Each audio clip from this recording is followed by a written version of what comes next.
ក្តីដូងឈងដល់កងពាន់យកឈ្នះទួនលើគូប្រកួតទុកងក្តីដូងឈងដល់កងពាន់យកឈ្នះទួនលើគូប្រកួតបងនិយាយនេះមិនមែនផុសភូតហើយក៏មិនអួតទេណាកលយាទុកបងឈ្មោះពិត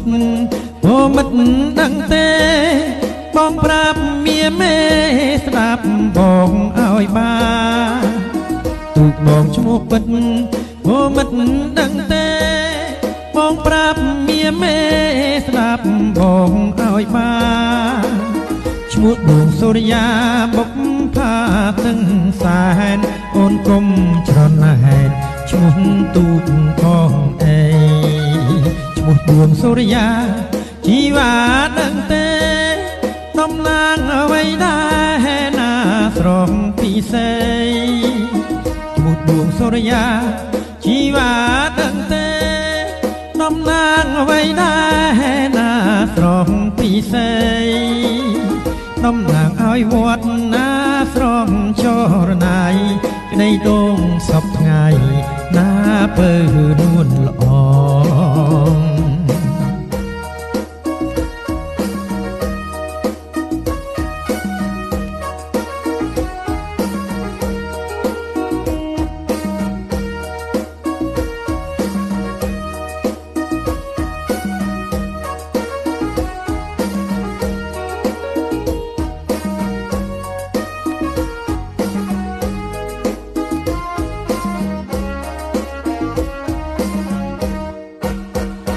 ដួងសូរិយា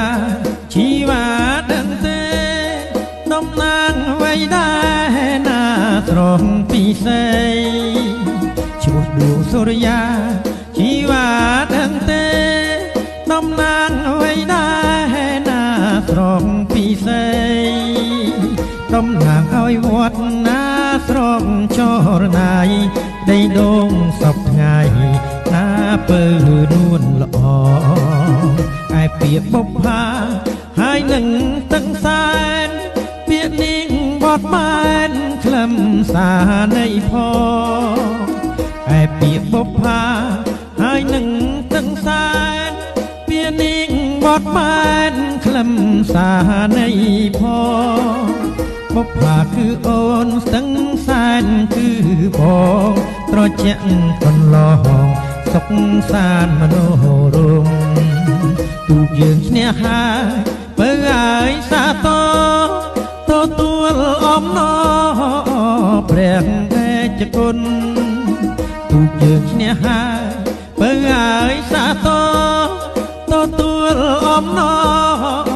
ព្រះតេជគុណព្រះចៅអធិការក៏សាងខិតខំគេឈ្មោះឧត្តម